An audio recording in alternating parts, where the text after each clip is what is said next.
Hello बच्चों, एक बार फिर से आपका स्वागत है साइंटिफिक एकेडमी के यूट्यूब चैनल पर। और आज की वीडियो में हम सीखेंगे संख्याओं का गुणनखंड करना।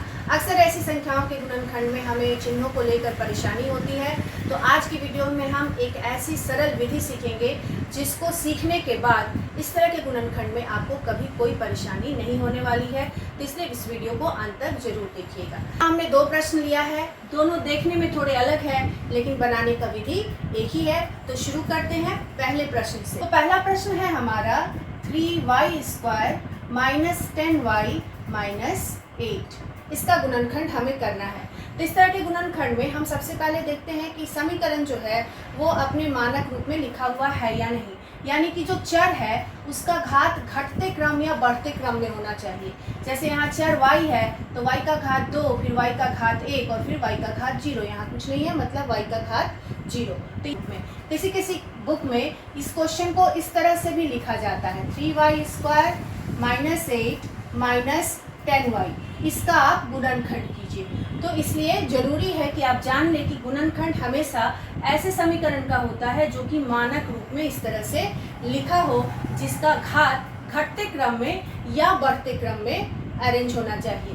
तो गुणनखंड करने में हम सबसे पहले क्या करेंगे, जो y² का गुणांक है और जो बिना y वाला पद है उसका हम गुणनफल निकाल लेंगे। तो यहाँ y² का गुणांक है 3 और बिना y वाला पद है 8।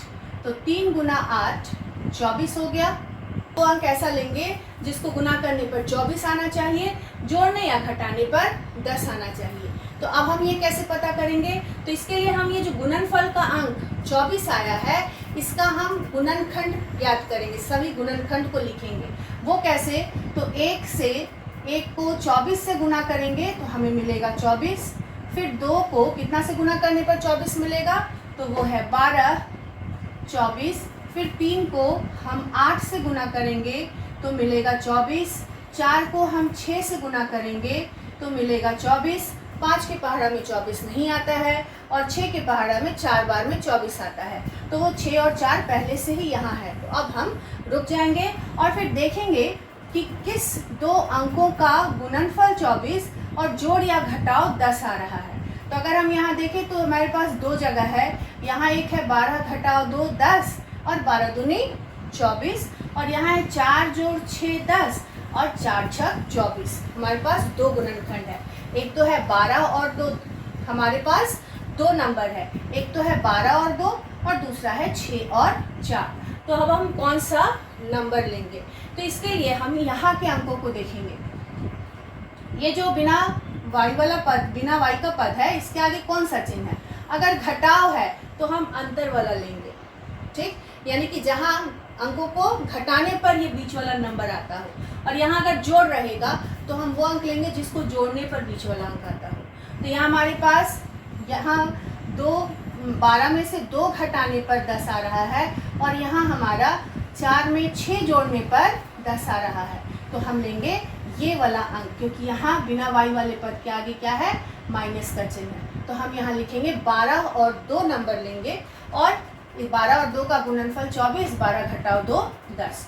तो लिखते हैं हम 3y² माइनस 12 घटाव 2 घटाव 8 बराबर 3y²।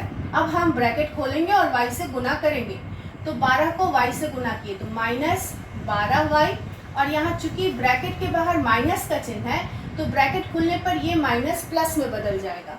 तो माइनस माइनस प्लस, और 2 को y से गुना किए 2y घटाव 8। अब हमें देखना है कि पहला दो पद में हम क्या कॉमन ले सकते हैं।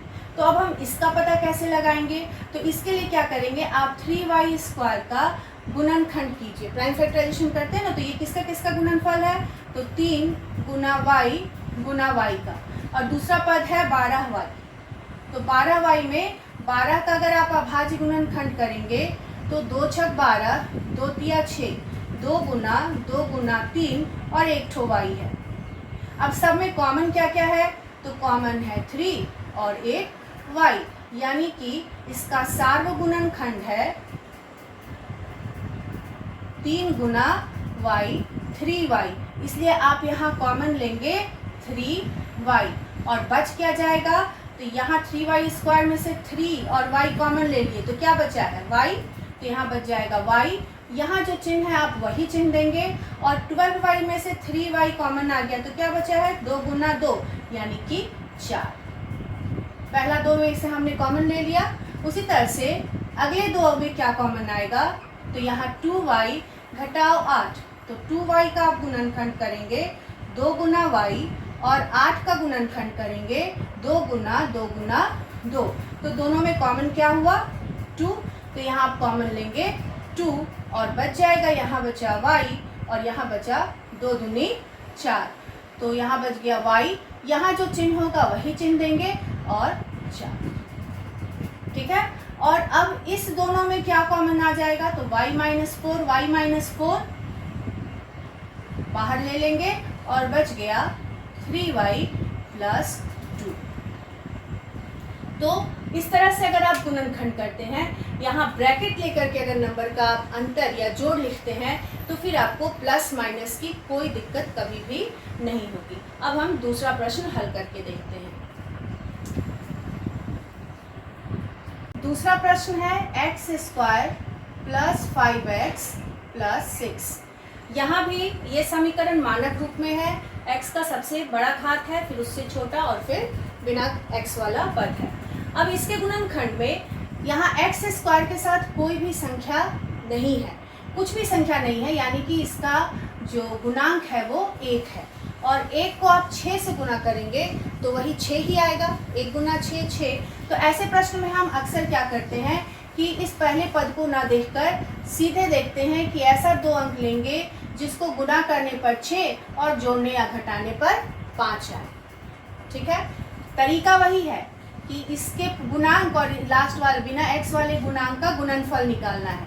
1 गुना 6 6, तो यहाँ जब भी बिना कोई अंक वाला संख्या होगा यानी इसका गुणांक 1 है, तो इसलिए 1 से इसको गुना करेंगे तो वही आएगा। इसलिए हम डायरेक्ट देखते हैं कि ऐसा 2 संख्या लेना है जिसको गुना करेंगे तो 6, जोड़ने या घटाने पर आएगा 5। तो ये हो जाएगा हमारा 3 जोड़ 2 5 और 3 गुना 2 6।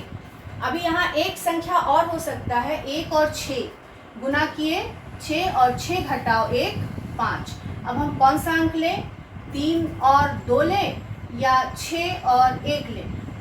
तो अभी मैंने बताया कि अगर यहाँ जोड़ का चिन्ह हो तो यहाँ हम जोड़ वाले अंक को लेते हैं जिसको जोड़ने पर बीच वाला अंक मिल जाए, और यहाँ घटाव का चिन्ह हो तो यहाँ हम वैसे अंक को लेंगे जिसको घटाने पर बीच वाला अंक मिल जाए। इसके पहले वाले प्रश्न में यहाँ घटाव का चिन्ह था तो हमने घटाव का लिया था 2 अंक जिसका घटाव अंतर आ रहा था बीच वाला पद। यहाँ चूंकि जोड़ का चिन्ह है इसलिए हम इस दोनों में से वैसे अंकों को लेंगे जिसको जोड़ने पर ये बीच वाला पद 5 आ जाए। तो इसलिए हम यहाँ लेंगे 3 और 2, 6 और 1 नहीं लेंगे क्योंकि 6 और 1 का अंतर आ रहा है 5, ठीक है। तो अब फिर आगे हम इसको हल करते हैं। x², यहाँ ब्रैकेट खोलेंगे और x से गुना करेंगे तो 3 और x 3x, चूँकि ब्रैकेट के आगे जोड़ का चिन्ह है इसलिए कोई चिन्ह बदलने वाला बात नहीं है, यहाँ कोई चिन्ह नहीं बदला जाएगा, सीधे हम गुना करेंगे। x को 3 से गुना किए 3x, यहाँ जोड़ का चिन्ह तो जोड़ का चिन्ह, x को 2 से गुना किए 2x जोड़ 3 गुना 2। अब यहाँ पहला 2 पद में x आ जाएगा कॉमन, बच जाएगा x जोड़ 3, और अंतिम 2 पद में 2 आ जाएगा कॉमन, x जोड़ 3। अब इस दोनों में क्या आएगा कॉमन, x जोड़ 3 और बच जाएगा x जोड़ 2। तो हमें ध्यान रखना है कि पहले 2 पद का जो हम कॉमन लेते हैं और जो बचता है पद वो एक जैसा होना चाहिए, तभी तो हम इसे बाहर लेंगे। अगर ये दोनों एक जैसा नहीं बच रहा है, चिन्ह का अंतर है, यहाँ प्लस है यहाँ माइनस है, या फिर यहाँ प्लस है तो यहाँ माइनस है, तो यानी कि कहीं गलती है, हमें उसे सही करना है। तो इस तरह से अगर इस विधि से आप गुणनखंड करते हैं तो ये हमेशा आपके लिए आसान रहेगा।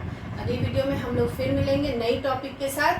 वीडियो इन्फॉर्मेटिव लगा हो तो लाइक ज़रूर करें और अपने दोस्तों के साथ शेयर करें। तो मिलते हैं अगली वीडियो में।